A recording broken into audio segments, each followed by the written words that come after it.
How many times do I have to tell you? During our sessions, I'm no longer Charles Dante. I'm Spellbinder. What started off as a catch-up on the latest character to bear the name Spellbinder turned into something else entirely. An examination of Batgirls, and potentially how some tweaks could radically change the book, potentially for the better. Now don't bristle, but hear me out. And if at the end you still don't agree, then bristle. Some may feel it's already perfection. Greetings, comic lovers, and welcome back to Casually Comics, the channel where we chat all things comics, from music, comics new and old, to history to anecdotes, really wherever our whims take us. I'm Sasha, and firstly let's start with Spellbinder, because he's what started all of this. There have been several characters to bear the name Spellbinder. The first, a Silver Age villain, Delbert Billings, a thief who used his psychedelic costume to induce hallucinations and hypnotic states, at first by cartwheeling really fast, which Batman was kind enough to just stand there and let him do. This is his first appearance in Detective Comics 358. We did an entire video on it because it's glorious. We also followed the follow-up over in Superman, where he'd gotten an upgrade to sonic tech to influence people, which would line up more with the version most people are familiar with, the Batman Beyond version, Dr. Ira Billings, a school counselor who turns to crime because he's bored and underpaid. You were so ready to believe the worst.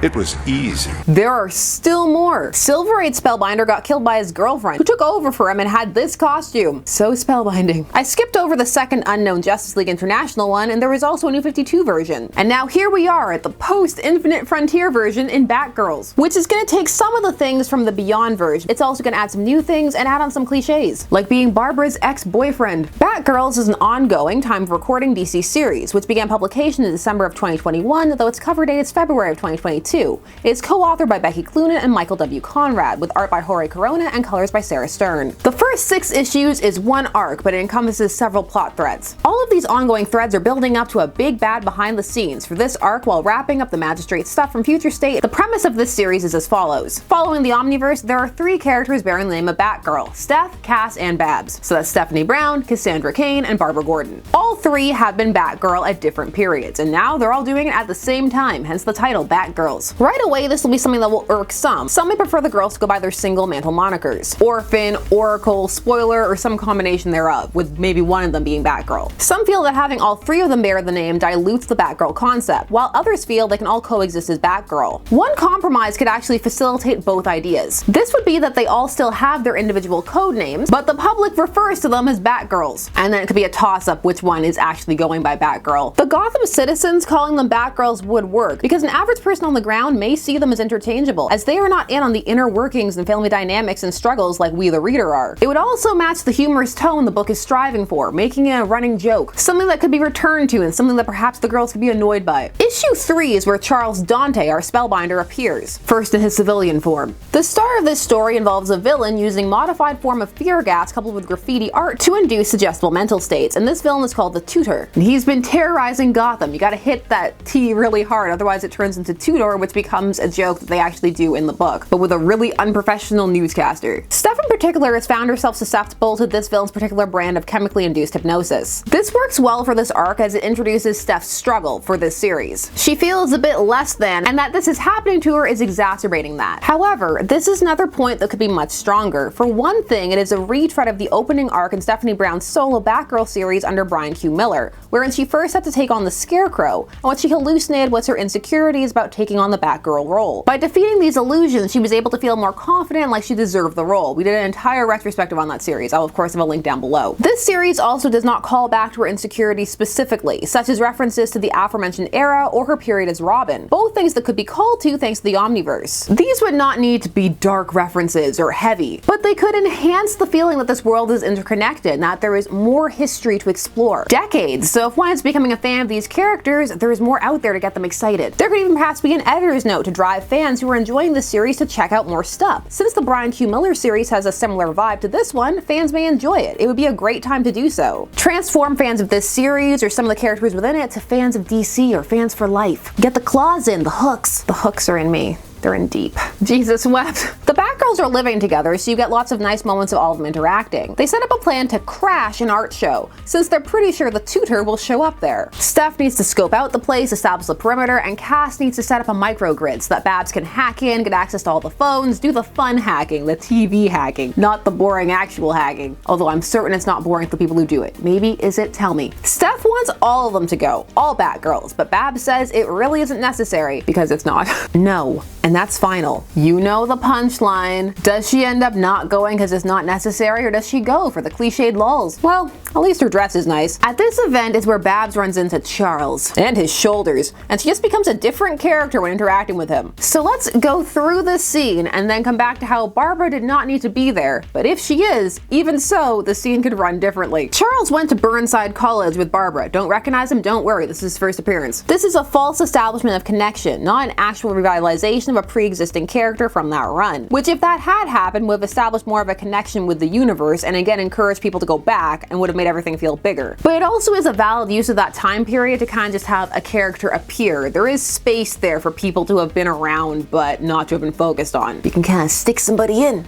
Someone like Charles Dante. Despite having a long history of being Batgirl and also having been Oracle, so been the person in people's ears, all of a sudden Babs can't multitask and listen to the Batgirls and talk to Charles. This is to set up one of those running gags where she's saying something to the girls, but Charles thinks that she's talking to him, and so she has to flip it around and make it seem like maybe she was talking to him, so she comes off all ditzy. Miles will vary on whether or not the humor of this lands for you. What it does for Babs' character is make her seem less competent, like someone to be taken less seriously. Let's run through this scene 2 ways. It's me, Charles Dante, Burnside College. I had longer hair back then. I hope I wasn't interrupting. No, it's just, no, you weren't, Charles. Just talking to myself. Bad habit, I guess. Of course I remember. How have you been? God, it's been years. Babs, you're so weird. Good to see you haven't changed. I landed a residency at Arkham. Tough work over there. My dream job, only I wasn't cut out for it. But I started my own practice a little over a year ago. Art therapy. You always were quite the artist. Then the girls make a joke about flirting. Okay, same scene, but run it again. We're gonna make some light tweaks. It's me, Charles Dante, Burnside College. I had longer hair back then. Of course I remember you. How have you been? God, it's been years. I landed a residency at Arkham. Tough work over there. My dream job, only I wasn't cut out for it.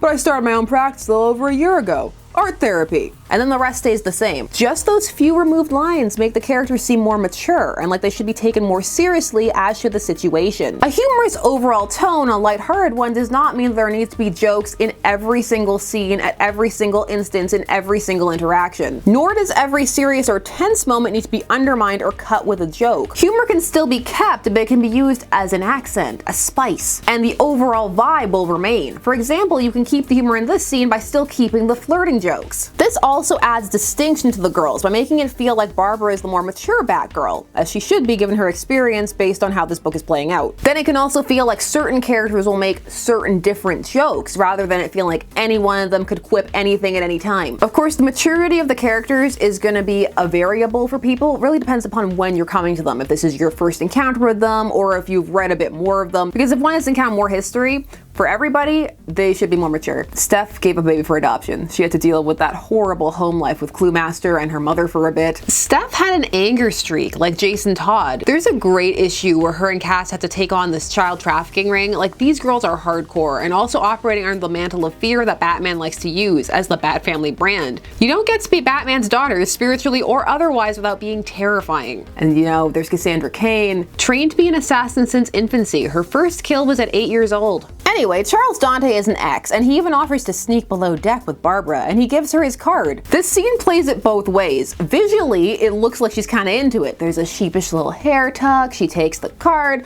but then the text contradicts that. My card. Call me sometime, yeah? Let me take you out to lunch. The safest of the date meals, allegedly. Yeah, I'll do that. It was good seeing you again. Yeah, Babs is a bad liar, but that's only because she's a good person. Tudor, on the other hand, this guy's probably a great liar. These narration boxes, we'll come back to them. They elicit their response, that's for sure. They're very aggressive. They are the authors. They are not one of the characters' voices or some abstract observer of the world. They are the authors, and if one gels with their tone, these boxes are a delight. If not, they can be obnoxious, smarmy, and consistently undermine the action and stakes. They also appear often at moments that could bring great emotional depth, or when the girls are really getting close to having some kind of deeper breakthrough, then all of a sudden they just show up there. They also sometimes will describe things that could be shown through the action. And sometimes, especially for the emotional moments, they can be quite trite. They're trying to be like Deadpool style narration boxes, which for some really landed and for others didn't. Not everyone loves that merc with a mouth kind of sassy narration box. Sass and snark are hard lines to walk, while still being likable and not becoming obnoxious. There's an instant on the ship and Babs needs to sneak away and the Batgirls get on. The thing is, Babs didn't really need to be here because they could have seen the incident from where they were watching and still gone onto the ship. Babs is there to fulfill the joke. And also because she needs to meet Charles. It really is to facilitate that meeting. Here's the thing. Babs really didn't need to be the one to do this. In the next issue, Steph and Cass are going to run into Charles and their civilian personas on the street, and Charles is going to say he's met Steph before, that he recognizes her. Only he hasn't and he shouldn't. This is a huge red flag, an obvious something is wrong baddie moment that Steph just doesn't talk to Babs about at any point. It kind of creates this hole or something that one notices, and it's come back to a couple of times, but it's never fully connected. The one explanation needs to be kind of cobbled together based on Spellbinder's abilities and network later on. But imagine this. Let's close that hole. A world where instead of reaching for the obvious joke of Babs going, Steph, who suggested it, is the one to go. She has to be undercover, and that can be the punchline to the joke. At the event, then she can meet Charles. Maybe he flirts with her, give him a little bit of sleaze factor. Especially because then we can have Babs in the ear being like, oh my god, Charles from Burnside College, what is he doing? We can still learn about his occupation, which is what we need, and we can still get the card. And later on, when the tutor is captured, it can be Steph who suggests taking him to Charles rather than Babs, even though either way it's a terrible idea. Spoiler, Babs is gonna suggest that, and at no point is she gonna be influenced by him. She's just gonna send somebody to this art therapist. Don't take mass hypnotizing Gotham supervillains over to art therapists you just reconnected with. These are the heroes of our story so far, but if you've been reading, you know that. You're a great reader, by the way. Don't smarm at me, narration box, I'll smarm you. And an exquisite art connoisseur, I must say. Yes, see, that was an editor's note, so they're using the editor's note for playful banter rather than for information, which does happen and has been done before. The only thing is that the panel this is happening on could actually use a callback. In this panel, Babs is on the phone checking on Dick because she had had a scary encounter at the end of issue 3, where Seer pretended to be him and tried to start phone sex before sending Babs a pic of Dick all tied up. So Babs is here is calling to check on him. So really this editor's box should contain a note directing people back to the last issue or referencing it. In theory, if someone's going month by month, they may have forgotten, or this may be someone's first issue. They are going to do a last issue narration box later on, because there are some here and there, but they're not always very specific. This is issue 4, where Steph and Cass are taking the day off. Here's where Steph runs into Charles, and he identifies her as Barbara's friend, something he at this point does not have any cause to know. The art show, remember? I never forget a face. Red alert, because she wasn't there. She was only there as Batgirl, so this is some clear, oh no, our identity's compromised kind of stuff. But no, let's just leave it. It's fine. Him and his shoulders just being sus. They capture the tutor, and it's pretty cool. They build up to it, and there's interweaving plots, and it's well handled. A lot happens per issue, and you get a decent amount of action. It's well balanced and well paced. You get some character beats, you get some supporting beats, you have all these subplots that they're doing, and they're building up on top of each other. It's nice. And the villains are pretty cool, and they have solid setup. A low-tier villain using derivative fear gas, you can see it. There is also visual foreshadowing for Spellbinder as the big bad, if you're familiar with the Beyond version of the character.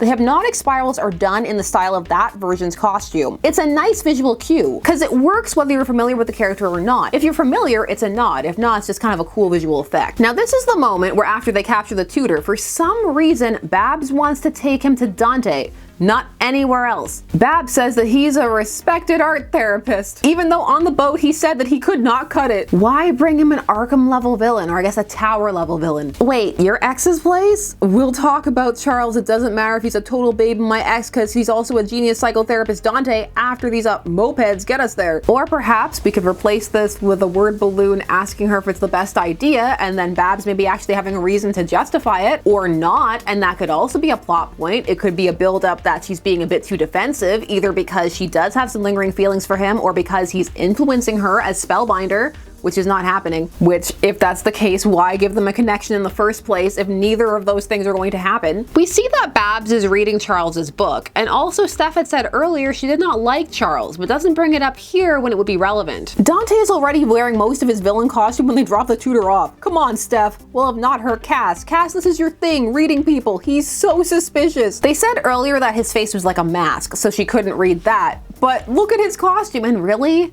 The Spellbinder. He's the person who has that mask-like control of his face that can defeat Cassandra Cain. Very hard to believe. The things that she can see, it's amazing. Also, what excuse did Barbara give him? Because she contacted him as Barbara. So what did she say her connection to the Batgirls was? Just here, take this criminal, X. Let's get lunch. Dante tries to explain that he'll be useful because he's an art therapist. And this villain was using art. It's clumsily done, but you could shore up this connection and actually really do something with it. Even though you'd have to be careful not make it go too Hugo Strangey. Dante has been using his patients for his own devices. Gotham has them all messed up. He's using the patient's profiles to turn them onto Gotham and creating an unhealthy client-patient relationship with them, twisting them to seek his approval. How many times do I have to tell you? During our sessions, I'm no longer Charles Dante.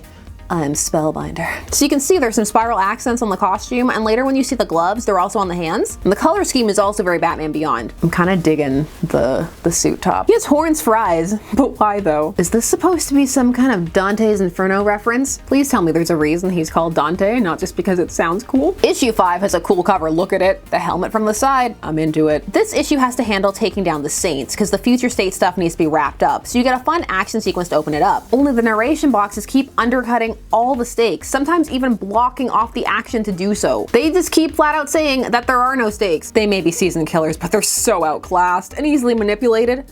Kind of tragic, actually. These moments are meant to make the Batgirl seem stronger and cooler. And for some that may work, but it could also be argued that simply seeing them take down these characters who have been established as big bads would do that with far more clarity than having dialogue snark over the moment, which could be seen as encouraging the reader to not take the sequence seriously, which could also as a byproduct make them not take the characters as seriously or view them as less credible. Again, it varies. These moments hit different for different people. Seeing the characters struggle and overcome is just as necessary as sometimes seeing them take down villains with ease. It establishes a sense of urgency and allows events to be scaled, so you can tell which threats are more or less serious than others. And so there can be some excitement and some tension. Yes, of course, probably they'll be okay, but it's exciting to be able to get so sucked into the action where you can reach that level of suspended disbelief where you worry that they might not be. That level of investment is something special and builds deep lasting connections to the characters. A hero does not need to easily win every battle to be taken seriously or show that they're competent. In fact, that can lead to some complaints, like the one often levied at Superman, that he's boring. He's not, by the way, in my opinion. The tutor has escaped, and no one instantly goes to check on Charles. Instead, Babs just does that later, way later. This is another moment that could have been made a bit more powerful if some of the panels had just been a bit reordered. You just need to add one. You could add Charles calling in, feigning that the tutor had knocked him out, he'd escaped. Oh no. This could also be done to hopefully pull suspicion away from him, even though he does want Babs to go there, but you could also twist it that he is playing her, calling her, knowing that she'd be concerned and come to him, so it could work either way. So then when you have Babs going to check on him despite him saying he's fine, you could play into the whole does she still have feelings for him element, because that's there but it's not touched. It's just kind of thrown out there and then nothing's done with it. Because if it's just so she can reiterate that she's not into him and never was, it's not really a strong moment for either of them. Babs doesn't worry about Charles till way later in the issue, and when she heads over, the snarky narration boxes are in tow. Nope, Babs did not copy. She didn't want to roll up to her ex's, old acquaintance's house in a Batgirl suit. If she did copy, Babs would probably tell you that she always knew that he was kind of a tool. Charles is just waiting in full costume so he can dramatically open the double doors behind her, which is admittedly a very cool panel. The Batgirls, Steph and Cass, are delayed by a hypnotized horde in the rain, and it looks really cool. It's this epic moment that is a callback, perhaps not intentionally, but it is reminiscent of the first big arc in Steph's book, where she had to take on the techno zombies and then go and save Babs. Here she gets to have a showdown against the tutor and show that she's not going to fall under his control, and it's Cass against the zombies. It's got this great paneling, but again, the narration boxes remove all stakes with jokes. This might look like a scene out of a zombie movie to you, but Cass doesn't make that connection because she's never seen one before. Add that to the list of things that sucked about the way she was brought up. Sure, I'll put her right behind her father training her to kill from being a toddler, just the same as not watching zombie movies. That's the joke. I'm not salty, I'm fine. In exactly 3 weeks, Cass will watch Night of the Living Dead for the first time, and she's gonna love it. So she's gonna be fine. So I guess you can just skip all the panels with Cass in them then. The worst part of this is buried in between these boxes is a really funny in-character Cass joke where the villain is just monologuing at her incessantly, and she goes, "You talk too much." Boom, it works on so many levels. Also, if you were to remove those purple narration boxes, the page would look nicer overall and flow better. Meanwhile, Spellbinder has knocked out Babs with swirling hypnosis. Issue 6, Spellbound by Spellbinder. Redundant title is redundant. This final issue of the arc does culminate quite well. Each Batgirl gets their own moment, and it feels like everything that has been built up to is coming to a head. So despite the comic's best attempts to remove any and all sense of urgency, it is still exciting. Dante, as Spellbinder, flirts very hard with being quite interesting and almost nuanced. There are threads in there, some of the things he's saying being things that people could understand or potentially identify with, which gives him a nice scope. He's a villainous artist, yes, but the combo with the therapy and the supervillain turn, there's something there. Arkham therapist turned villain is not new. It also happened in a way over in Arkham City or of the World, or at least misguided therapist. That was going on there. Does he need to be called Spellbinder? On the fence. Since his main theme is trying to get to your core self and manipulate that to his control, I might have called him Chorus. You can also then get into the collective unconscious aspect that way, and it works well with him trying to control the masses and getting other people to spread his message as well. But Spellbinder has some built-in prior knowledge. Maybe he just wanted that cred, the name cred, gotta get that brand recognition. The problem with Gotham isn't that it lacks culture. Quite the opposite. In fact, we're simply conditioned not to see it. We are spoon-fed what to think. Every idea, every inane opinion, we are kept blind to the things that matter. So what happens to those with true autonomy of will? Why, that's why Arkham was built. Working at the asylum opened my eyes to the truth. These people aren't ill, they're the sanest among us. I realized conventional therapy would never work on Arkham patients. Okay, time out, 1 moment, Charles. If they're the sanest among us, why would you still be trying therapy? Either that last line should be cut and it just stops at open my eyes to the truth, and we can leave that as a question as to what the truth is, which also gives a bit of ambiguity to Spellbinder and makes him a bit more interesting because you can wonder, what was the truth? So it gives him a bit of an air of mystery. Or we could jump to the next panel, which is him wanting to connect with them to access that truth, which he says he could do through portraits by combining fear toxin, memory gas, and painting, which would trigger flashbacks and leave people susceptible to being influenced, which he views as them truly seeing themselves, which could be an interesting angle. Maybe the idea that he was unaware of his own bias and the influence he exerted on his own patients. Like, what if he thought he was awakening them and not influencing them? However, while an interesting concept, that doesn't gel with what he then goes on to say. Because there are a bunch of threads here, but they're not connected. We have, I saw the truth, they're the sanest. I can alter memories and show people in general their true selves. And people need guidance, I'm gonna give it to them. Despite the first statement being that he was disgusted by people being sheeple. So there needs to be a bit of tightening. There are several ideas here and some of them pair together better than others. One needs to be selected to start so they can kind of cohere better. It's a bit jumbled at the moment, which may be meant to be generic, he's insane, but it could actually be a clever motivation. The arrogant intellectual, so sure in his methods, trying to reach as many people as possible, creating the very thing he despised at the start. Because he starts going on about being a shepherd and the noble truth of art. Ooh, that would work too. Again, if you cut the line after seeing the truth at Arkham, if you follow that up with a noble art line, you could maybe get into a creating beauty in the chaos through line that could be built upon. The element that adds the least to Spellbinder is Babs being his ex. That really drags him down to more generic territory. My thumb just cracked, just like my stomach's been growling this entire video. It feels like there was a bit of a struggle for why she would face him, while Steph and Cass had more clearly defined end battles. So let's rewind again. Let's go back to issue 3. Babs goes to the party so that the joke can stand. What if we made that the first time that Babs had really seen Charles? Like, yes, they went to school together, but they didn't date. She didn't really know who he was. This would also blend really well with the Burnside era and him not actually being there. It could be a kind of clever meta thing. Also, it'd give her even more reason to be flustered and taken aback when he comes on so strong, Mr. Lunch. Then we can just tweak the villain monologue, which has some strong bones. But the weakness is now her. Not that he's just mad. She's been a secret muse. Crazy artist wall. He needs to understand her specifically, to know her truth. Maybe Arkham is where he learned the love of obsession. It would be the place, and then he romanticized the concept, over-intellectualized it. This Spellbinder has potential, but he is roundly beaten by Babs, which totally fair. She has been training in many capacities, and he was studying art history and art other things at college. They also, to this issue's credit, make this fight last a bit. Yes, he's losing, but they don't make it a one-punch situation or anything. And Babs being able to overcome fear gas is a given. She's done it before. Still, he's out by mid-issue, identity and motivation broadcast to the world. There are some interesting seeds laid though, and he could be back. As Babs said, his influence was subtle, and while that would wear off, the damage done could be lingering. Maybe some people would end up even feeling helped by him, or there could be some kind of cachet to his art. People would want it.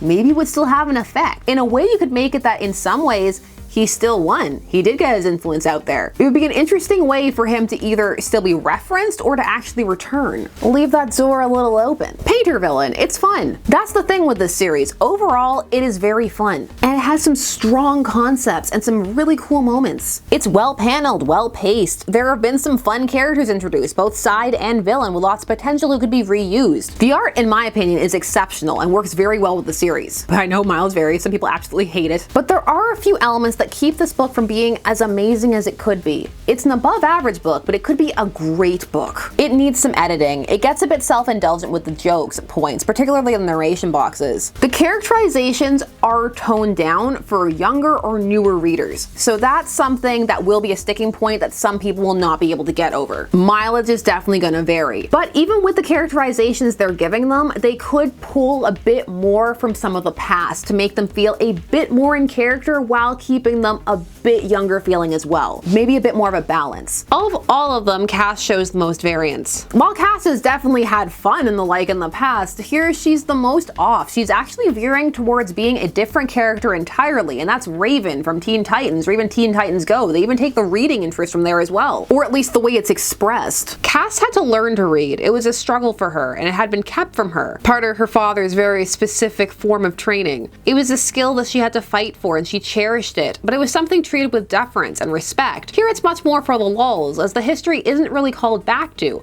which it could be, and then some of that joy would have had even more depth, as well as being potentially funny. They unfortunately also don't take advantage of the art form to showcase her viewing of micro-expressions and movement. You could do some really amazing Echo and Jinx style fights with this, especially in this art style. There are also just some little errors that end up slipping through, and they make the issues a bit more confusing. Like Charles mentions knowing stuff again in this finale. I went back and reread it just to make sure that I didn't fall into some kind of parallel dimension or something. It was mentioned, I just missed it several times. I wasn't being obtuse, it's not there. And if it was somehow, and I just completely missed it. This was a big moment, and it's so casually handled, given less weight than most other things in these issues. This could have made him feel really dangerous and scary. This ability to see through their disguises, or so covertly gather intel through art, or maybe even make them forget things or manipulate them in that kind of spellbindy way. But instead, it's a throwaway. On the pro side, the Batgirls have great chemistry, as always. Although again, at times the humor supplants what could be some deeper character moments. Again, a work can still have lighthearted tone and serious moments. It doesn't have to be all or the other. The series also actually utilizes subplots and an A-B structure, which is something you don't see as much time for recording, and it does it well. The tension could use a bit of amping up, and female characters can and should face dangerous threats. At times it feels like this work is shying away from that by hyper-validating the Batgirls at every turn. Yes, they are awesome characters, but they can also struggle. Steph struggles the most in this, and as a result, she is the strongest character arc. The moments in these issues where they let there be tension are really strong. See her threatening Babs, even the start of Spellbinder's monologue as you pan over to her. So just a few tweaks and balancing, and this could be amazing. But that's just my opinion, and I want to hear yours. You may feel radically different. You may hate the art. You may think the tone is perfection. What am I talking about? It's hilarious and perfect. Maybe you want different changes from me entirely. Maybe you want even more jokes. Full pages of the narration boxes just sassing you personally. Actually, that would be pretty funny. Somehow it gets your name in it. It changes for each person, the expense, the extravagance. On the whole, I think this is a fun series, and it's cool to see the Batgirls together again. And this was an interesting take on a Spellbinder-like character, but again, not really sold on the name. Also, being critical of something doesn't mean that you hate it, just like praising something doesn't mean that it has zero problems. Nuance, subtlety, and variance, the spices of criticism, and life. Well, life has many more spices than that, I hope. So I really want to hear from you. What edits would you make? Do you like mine? Do you like this version of Spellbinder? Do you prefer these characterizations of the Batgirls to the older ones, or is this your first encounter with them? If it is your first encounter, has this made you want to go and read more stuff from them? I want to know, because we're all coming at things from different avenues and different experiences, and I want to hear yours. Reading the comments is my favorite thing, so please tell me things down below. While you're down there, please do all the YouTube things. Like, share, comment, subscribe, and hit the bell notification so that you never miss a vid. Thanks so much for taking this fun day spent discussing comics with me. I always appreciate it. I will see you again soon. Bye-bye. Do you like that I wore my art shirt for this? There's art on this shirt.